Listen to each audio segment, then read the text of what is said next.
ಕೋಳಿಕಟ್ಟ ಹೇಗೆ ಪ್ರಾರಂಭವಾಯಿತು? ಇದನ್ನು ತುಳುನಾಡಿನಲ್ಲಿ ಹೆಚ್ಚು ಆಡುತ್ತಾರೆ ಯಾಕೆ?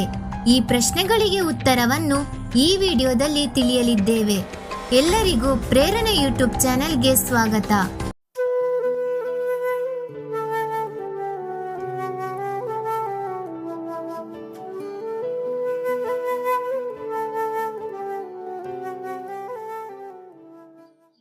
ತುಳುನಾಡಿನ ಜಾನಪದ ಆಟಗಳಲ್ಲಿ ಕೋಳಿಕಟ್ಟ ಮುಖ್ಯವಾಗಿದೆ. ಕೋಳಿಕಟ್ಟಕ್ಕೆ ದೈವಗಳೇ ಆಧಾರ. ತುಳುನಾಡಿನಲ್ಲಿ ದೈವದೇವರುಗಳಿಗೆ ಅಂಕ ಆಯನ ಹಿಂದಿನಿಂದಲೂ ನಡೆದುಕೊಂಡು ಬಂದಿದೆ.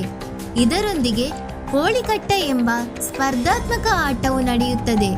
ಊರಿನಲ್ಲಿ ಎಲ್ಲೆಲ್ಲಿ ಅಂಕ ಆಯನಗಳು ನಡೆಯುತ್ತಿವೆಯೋ ಅಲ್ಲಿ ಕೋಳಿಕಟ್ಟಗಳು ನಡೆಯುತ್ತಿವೆ.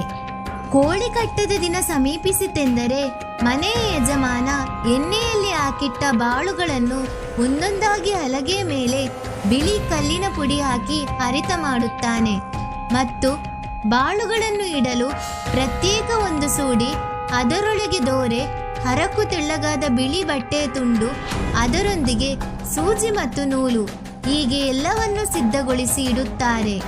ಸೂಡಿ ಅಂದರೆ ಅದರಲ್ಲಿ ಕೋಳಿಕಟ್ಟಕ್ಕೆ ಬೇಕಾಗುವ ಎಲ್ಲ ವಸ್ತುಗಳು ಇರುತ್ತವೆ.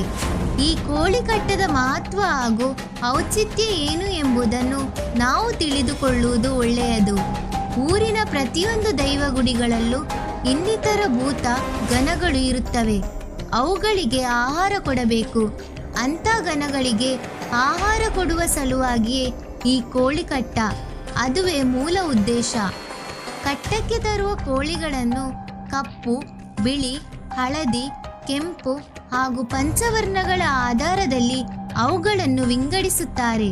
ಶುದ್ಧ ಬಿಳಿ ಬಣ್ಣದ ಕೋಳಿ ಬೊಳ್ಳೆ ಎನಿಸಿಕೊಂಡರೆ ಕಪ್ಪು, ಹಳದಿ, ಕೆಂಪು ಪಂಚವರ್ಣದ ಆಧಾರದಲ್ಲಿ ಕಕ್ಕೆ, ಮಂಜಲೆ, ಕುಪ್ಪುಳೆ, ಪೆರಂಡಿಗೆ ಎನ್ನುತ್ತಾರೆ. ಬಿಳಿಯ ಮೇಲೆ ಬಣ್ಣ ಬಣ್ಣದ ಚುಕ್ಕೆಗಳಿದ್ದರೆ ಚುಕ್ಕಿಗಳ ಬಣ್ಣದ ಆಧಾರದಲ್ಲಿ ಕಂಚನಿ ಕಡ್ಲೆ, ಬಂಗಾರು ಕಡ್ಲೆ, ಕಪ್ಪು ಕಡ್ಲೆ ಎನ್ನುತ್ತಾರೆ. ಚುಕ್ಕಿಗಳ ಬದಲಾಗಿ ಇತರ ಬಣ್ಣಗಳ ತುಸು ಮಿಶ್ರಣವಿದ್ದಲ್ಲಿ ಅವುಗಳನ್ನು ಮಂಜಲ್ ಬೊಳ್ಳೆ, ಕೊರುಂಗು ಬೊಳ್ಳೆ, ಕಾವೆ ಬೊಳ್ಳೆ, ಪೆರಂಡಿಗ ಬೊಳ್ಳೆ ಎಂದು ವರ್ಗೀಕರಿಸುತ್ತಾರೆ. ಕೋಳಿಯ ಜುಟ್ಟುಗಳ ಆಕಾರದಲ್ಲಿ ಅವನ್ನು ಸಹ ನಾತ್ರ ಕೊಟ್ಟು, ಸುತ್ತಿ ಕೊಟ್ಟು, ಹಿರೆ ಕೊಟ್ಟು, ಕುಂಚಲ ಕೊಟ್ಟು, ರೂಪಾಯಿ ಕೊಟ್ಟು, ಮುಂಡಸ್ ಕೊಟ್ಟು ಮತ್ತು ನಾಗಕೊಟ್ಟು ಎಂದು ವಿಂಗಡಿಸಿದ್ದಾರೆ. ಎಲ್ಲ ಸೇರಿ ಸುಮಾರು 60ರಷ್ಟು ವೈವಿಧ್ಯಮಯ ಕೋಳಿಗಳಿವೆ. ಎಲ್ಲವೂ ಅಂಕದ ಕಣದಲ್ಲಿ ಕಾಣಿಸಿಕೊಳ್ಳುತ್ತವಾದರೂ ಅವುಗಳಲ್ಲಿ ಸುಮಾರು 15ರಷ್ಟು ಜಾತಿಯ ಕೋಳಿಗಳು ಕಾದಾಟಕ್ಕೆ ಅತ್ಯುತ್ತಮ. ಈ ಮಾಹಿತಿ ನಿಮಗಿಷ್ಟವಾಗಿದ್ದಲ್ಲಿ ಈ ವಿಡಿಯೋವನ್ನು ಲೈಕ್ ಮಾಡಿ ಮತ್ತು ಶೇರ್ ಮಾಡಿ. ಹಾಗೆಯೇ ನಮ್ಮ ಪ್ರೇರಣೆ ಯೂಟ್ಯೂಬ್ ಚಾನೆಲನ್ನು ಸಬ್ಸ್ಕ್ರೈಬ್ ಮಾಡಿ. ಧನ್ಯವಾದ.